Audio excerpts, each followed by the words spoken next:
Hey, what's up everybody? How's it going? Wanted to take a minute and talk about my journey in the verse and what I think are a lot of the reasons that I play this game, why I didn't play it for a while, why I love the game, and I think ultimately what comes down to just having a particular mindset. So I put off playing Star Citizen for years because I thought that I would hate it. Not because I had any actual knowledge about the game, except for the fact that it crashed all the time and had a bunch of bugs, which is true for a lot of people. I'm actually pretty lucky in this game, but I put off the game because I thought I'd hate it, and maybe in that place in my life a couple years ago, maybe I would have. It's possible that I have changed, I don't know. But my friends would tell me, you know, you're not going to be able to deal with it. Like, there's so many crashes, so many bugs, like you hate when stuff doesn't work. And that's very true. And they had every right to tell me that, because I'm still that way. I still have very, very high standards for video games, for any technology, for anything in life. Some would say my standards are unreasonably high. I don't think so. Maybe in some places, I don't know. But like, I feel like if I pay you for a product that you say is going to work, I need it to work when I need it to work, you know? And I feel like that's a reasonable I feel like that's a reasonable request, you know? That's just business, right? If I buy a video game, it should be perfect. Now everybody's going to tell me that's hilarious. There's no perfect video game. Like, video games, like, that's so unrealistic to expect that a video game would be perfect on launch. I don't care. I don't care how unrealistic it is. A product should be perfect when it launches. And I think that mindset of like things don't have to be perfect is why we are where we are today in video games, where we have so much crap. This is why Call of Duty gets away with it. This is why Battlefield gets away with it, because people cut them a break, you know? Don't expect it to be perfect and be pissed off when it's not perfect. Okay, mini rant done. I thought there's no way I'm going to be able to deal with Star Citizen and enjoy it if it's so buggy and crashy all the time. But it didn't stop me from wanting to play it, you know? I would see someone make a video, normally it was Jack Frags or Level Cap or someone in my community, the FPS community, and every time it would be like, this game is amazing, you know? It's buggy and it crashes and it's amazing. And I'd be like, yeah, it looks sick, I want to play. And then think about, oh, well, you know, you have to have insurance and all the crashes, and it takes forever to do anything. Some of that stuff is true. I ended up not having to worry about the insurance thing because that's not a thing and probably won't be for very many years. But so finally, during Invictus week, I don't remember, probably six months ago, me and That Newman, my buddy who I play with, decided to give it a shot. That Newman had played before during other free flies, but this was my first time. And I think the key to this whole thing, the reason why I was able to get through it and play it, and the reason I was able to enjoy the parts that are enjoyable, is because I went in with the knowledge that the game doesn't work all the time. Like, I went in expecting the game not to work, and it ended up being not that bad. Like, yeah, we crashed a couple times, we experienced some bugs, and I had to learn the ropes, and it was really, really difficult to learn just the basic mechanics of the game, like how to get from your hab to the hangar, you know? I took a couple hours wandering around Area 18, which was really frustrating, but again, I came in with the expectation that this is going to be a bad experience, and this is going to be difficult, and it's not going to work. And I think that helped me immensely. I think coming in with that mindset allowed me to be impressed when it did work properly. Not impressed, it allowed me to be pleasantly surprised when the game actually worked and worked as intended, and then allowed me to be impressed at the things that are impressive. Like having the ship expo at the same time as the free fly week is a genius move, because it's difficult for a new player to walk into a ship expo, experience the level of detail and the artistry, the design, the architecture, and get inside these ships and sit in the pilot seat and not feel cool, you know? You're gonna have a hard time getting in the pilot seat of a Gladius and not just feeling cool. You know, that's a cool experience. You're gonna have a hard time walking into a Cutlass Black for the first time, experiencing the interior, the exterior, experiencing the cargo bay, and saying, wow, this game sucks. You know, like, no, you're going to be impressed. It's really difficult to find another game that executes the feel of sci-fi better than Star Citizen. And it's hard to find another game with the level of detail that's put into everything, you know, the way the materials feel, the textures, the lighting, the sound, everything. It's beautiful. And it's immersive. Eating a hot dog for breakfast, you know, that's something that breaks the immersion, but I can look past that because of everything else. And because I went in with the mindset that I was planning on being disappointed, you know, if I'm one of those people, if I decide beforehand to not feel pain, I can decide not to feel pain, you know. I can psych myself up to the point where I am no longer feeling emotion. So like going in like that and thinking, I'll have an open mind. It's probably not going to work, but let's see, you know, let's just test it, see what happens. It's an alpha.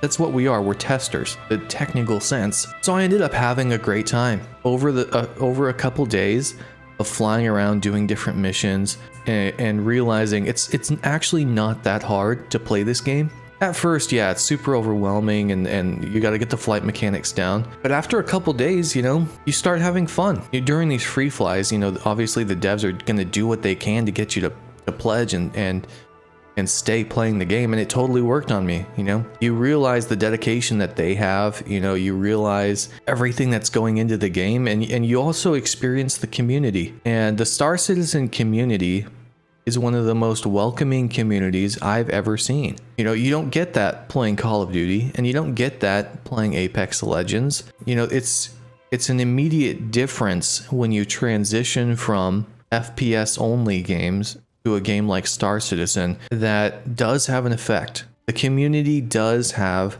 an effect, not whether or not I play a game, but I feel like it does have an effect on the gameplay experience. And the fact that the global chat is normally pretty helpful.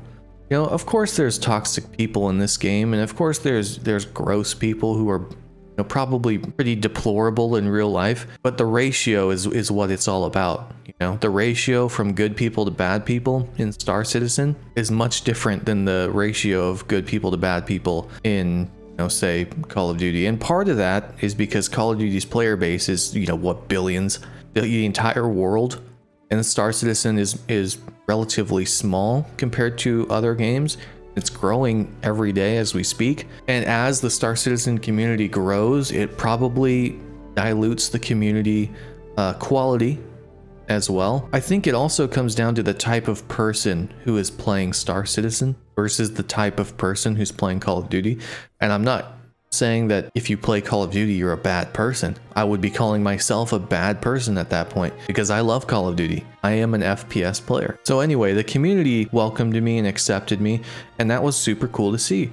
And I'm still meeting new people and networking and joining new Discords and new orgs, and it's been really fun to experience that. Going in with a low expectations, with the expectation that the game's not going to work, and then having the community welcome you, and then also having the obvious fact that the devs are committed and extremely transparent about what they're doing and communicative to the player base. Those things already, they start to sink in the first couple days playing. And that still doesn't mean that this game's for everybody. I think the more I play, the more and more I realize that this game is for me. For a couple months, I was just playing, you know, this is a fun thing to do, haha, you know, I don't know how long I'll stick with it, or it was a fun thing to do. Now, this is my main game. Star Citizen it's hilarious because it's gone from, oh, I don't think this is gonna work, like I'm expecting this to fail, to now this is my main thing that I do. Like I'm fully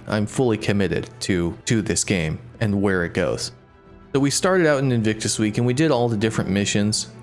Right, we did the delivery, we did the bunker clearing. We realized that those cave missions on Daymar that pay you 30k and give you like 100k in Hadanite when you loot the bodies is like the way to go. So we did that for a while. You know, we're just learning the game. And I quickly realized that bounty hunting was the way that I was going to enjoy this game the most. I wasn't ready to fight players. I think I'd had a couple encounters. I probably killed a couple people, been killed a couple times. I wasn't afraid of PvP, but I knew that I didn't have any of the skills necessary to compete. I was just trying to make money. Our goal was to make money, buy a prospector together, and then mine enough Quantanium to make it back super quickly, which is a great plan if you're new to this game. The problem is we did that and I quickly realized I hated mining. It was super boring.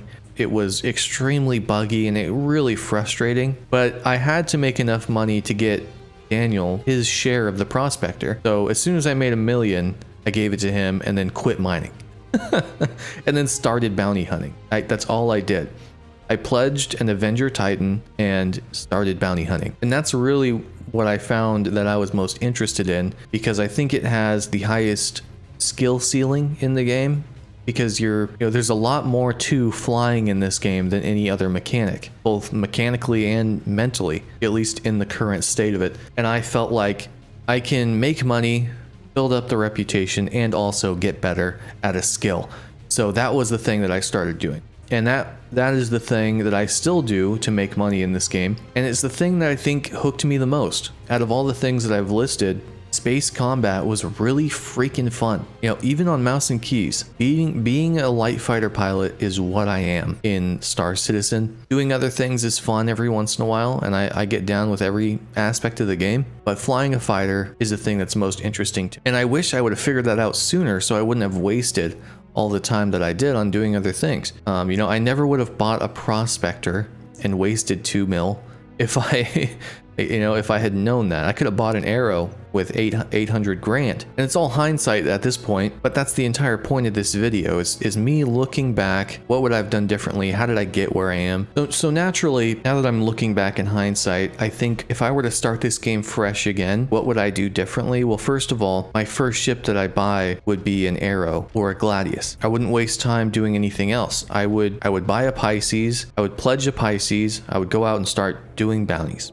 Just doing bounties all the time. Grab a Gladius and get out there and do more bounties and start doing PvP. Start running with an org. That's one of the biggest things. But the thing is, the problem with hindsight starting the game fresh is that you already know all the things that you know. And you're like, yeah, that's obvious, bro.